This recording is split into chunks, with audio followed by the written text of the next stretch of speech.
പെരിന്തൽമണ്ണയിലെ ഗതാഗതക്കുരുക്ക് ക്ഷേത്രനഗരിയായ അങ്ങാടിപ്പുറത്തെയും ഗതാഗതക്കുരുക്ക് പരിഹരിക്കാൻ കാലങ്ങളായി നാട്ടുകാരും യാത്രക്കാരും ആവശ്യപ്പെടുന്ന ഒരു കാര്യമാണ് ഓരോടം പാലം മാനത്തുമംഗലം ബൈപ്പാസ് പദ്ധതി. അപ്പോൾ വി ശശികുമാർ പെരിന്തൽമണ്ണയുടെ മുൻ MLA ആണ്. ഇദ്ദേഹത്തിന്റെ കാലത്താണ്, VS അച്യുതാനന്ദൻ മുഖ്യമന്ത്രിയായിരുന്ന കാലത്താണ് 10 കോടി രൂപ പദ്ധതിക്ക് വേണ്ടി അനുവദിച്ചത്. പിന്നീട് അത് നീണ്ടുപോയി, ഭരണം മാറുന്നു, ആ പദ്ധതി ഫൈനൽ തന്നെ ഉറങ്ങുന്നു. ഇപ്പോൾ UDF ഗവൺമെന്റ് വന്നപ്പോൾ 10 കോടി പ്രാഥമിക പ്രവർത്തനങ്ങൾക്ക് അനുവദിച്ചിട്ടുണ്ട്. ഇപ്പുറത്തെ MLA ആണെങ്കിൽ 30 കോടി വേണമെന്ന് പറയുന്നു. വി ശശികുമാറിനോട് തന്നെ ചോദിക്കട്ടെ, താങ്കളുടെ കാലത്താണ് 10 കോടി അനുവദിച്ചത്, ഇപ്പോൾ വീണ്ടും 10 കോടി അനുവദിക്കുന്നു.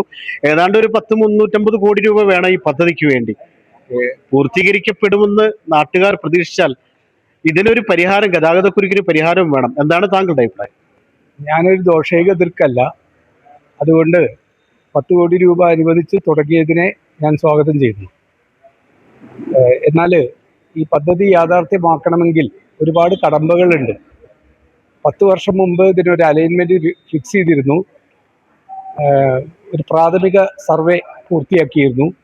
ആ നടപടികൾ കഴിഞ്ഞപ്പോഴാണ് ഇലക്ഷൻ വന്നത്. പിന്നീട് നമുക്ക് മുന്നോട്ട് പോകാൻ പറ്റിയില്ല. പക്ഷെ ഇപ്പോൾ ആ സ്ഥലം തന്നെ ഏറ്റെടുക്കണമെങ്കിൽ 10 കൊല്ലത്തിന് ശേഷം വന്നിട്ടുള്ള എടുപ്പുകൾ, മറ്റ് വീടുകൾ, കെട്ടിടങ്ങൾ, അങ്ങനെയുള്ള പലതും വന്നിട്ടുണ്ടാവും. അപ്പോൾ അത് തന്നെ കുറച്ച് ബുദ്ധിമുട്ട് വരാനിടയുണ്ട്. ഏതായാലും അതാണ് ആദ്യത്തെ പ്രവർത്തനം. എതിരെയാണെന്ന് അലൈൻമെൻറ്റ് ഫിക്സ് ചെയ്യണം. അതിനാവശ്യമായ സ്ഥലം ഏറ്റെടുക്കണം. നാഷണൽ ഹൈവേ ആണോ ഏൽപ്പിക്കുന്നത്, സ്റ്റേറ്റ് ഹൈവേ ആണോ ഏൽപ്പിക്കുന്നതെന്ന് തീരുമാനിക്കണം. പിന്നെ റെയിൽവേ, അവിടെ മേൽപ്പാലം പണിയണം. ഈ ചെലവിനായിട്ട് ഇപ്പോൾ ഇവിടെ പലരും പല റേറ്റ് പറയുന്നുണ്ട്. എനിക്കതൊന്നും പറയാനറിയില്ല.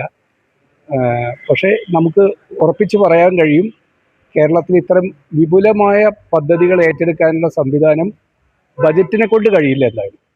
ബജറ്റിന് പുറത്ത് കിഫ്ബിയെ പോലെയുള്ള ഒരു സംവിധാനം ഉണ്ടെങ്കിലേ ഇത്തരം വലിയ പദ്ധതികൾ നമുക്ക് യാഥാർത്ഥ്യമാക്കാൻ പറ്റുള്ളൂ. അപ്പം അക്കാര്യത്തിൽ ഈ ഗവൺമെൻറ് കുറച്ച് കിഫ്ബിയെ അങ്ങനെ അംഗീകരിക്കാനാവില്ല എന്ന നിലപാടാണ് എടുത്തു കണ്ടിരുന്നത്.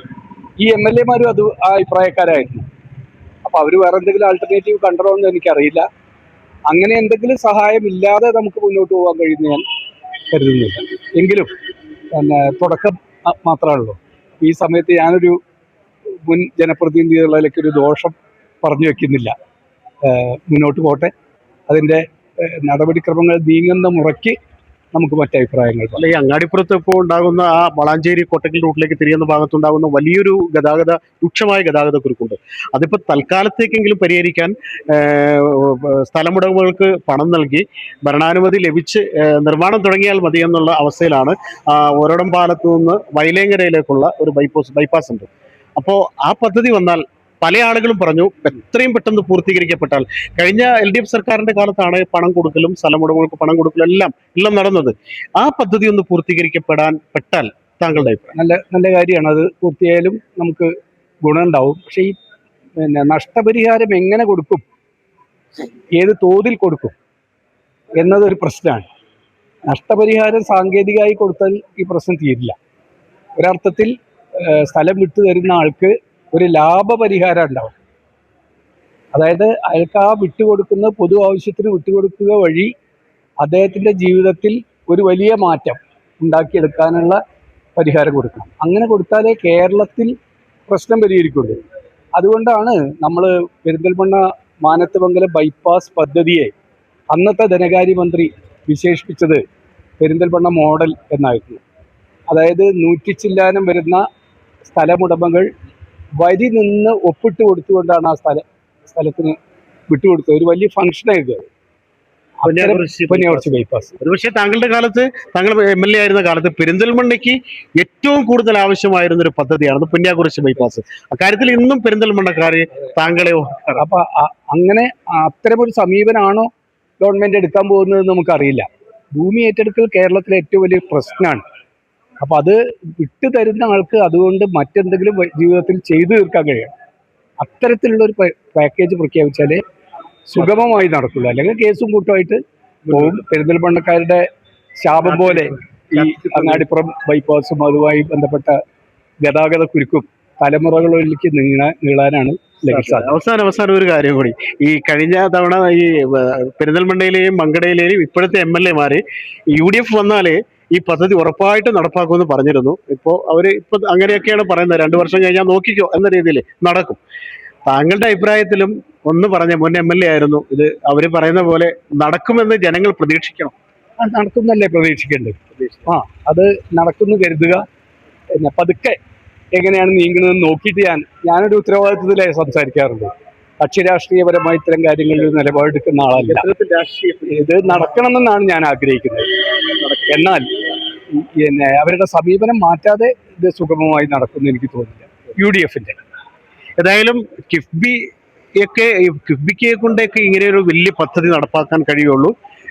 നടപ്പാക്കുന്ന കാര്യത്തിലെ സമീപനം പോലെ ഇരിക്കും ഈ പദ്ധതി. പെരിന്തൽമണ്ണക്കാരുടെ എല്ലാ കാലത്തെയും സ്വപ്ന പദ്ധതിയായ മാനത്തുമംഗലം ബൈപ്പാസ് പദ്ധതി നടപ്പാക്കൂ. അപ്പോൾ വി ശശികുമാർ മുൻ MLA അദ്ദേഹം പറയുന്നത് വളരെ വ്യക്തമായി മനസ്സിലാകുന്ന, അദ്ദേഹത്തിന്റെ വാക്കുകളിൽ നിന്ന് മനസ്സിലാകുന്നത് പദ്ധതി നടപ്പാക്കണം, പക്ഷെ ഇത് എങ്ങനെ, അക്കാര്യത്തിലാണ് തീരുമാനം വേണ്ടത്. അത് അല്ല എന്നുണ്ടെങ്കിൽ ഇത് വീണ്ടും പെരിന്തൽമണ്ണക്കാരുടെ ഗതാഗതക്കുരുക്ക്, അവരുടെ ശാപമോക്ഷം കാത്തു കഴിയുന്ന ബൈപ്പാസ് പദ്ധതിയൊക്കെ അങ്ങനെ തന്നെ ആകാനാണ് സാധ്യത എന്നാണ് അദ്ദേഹത്തിന്റെ വാക്കുകളിൽ നിന്നും വ്യക്തമാകുന്നത്. One news, Jabbar Venattu, one news, Perinthalmanna. Cherpulassery CCST കോളേജിലേക്ക് 2026-27 അധ്യയന വർഷത്തെ അഡ്മിഷനുകൾ ആരംഭിച്ചിരിക്കുന്നു. NAC അംഗീകാരമുള്ള CCST കോളേജിലേക്ക് കാലാനുസൃതമായ കോഴ്സുകളിലേക്കും അഡ്മിഷൻ തുടരുന്നു. 2 PG കോഴ്സുകളും 10 UG കോഴ്സുകൾക്കുമൊപ്പം ഈ വർഷം ആരംഭിക്കുന്ന പുതിയ കോഴ്സുകളായ BSc AI, BBA വിത്ത് ലോജിസ്റ്റിക്സ് തുടങ്ങിയ കോഴ്സുകളിലേക്കും അഡ്മിഷൻ തുടരുന്നു.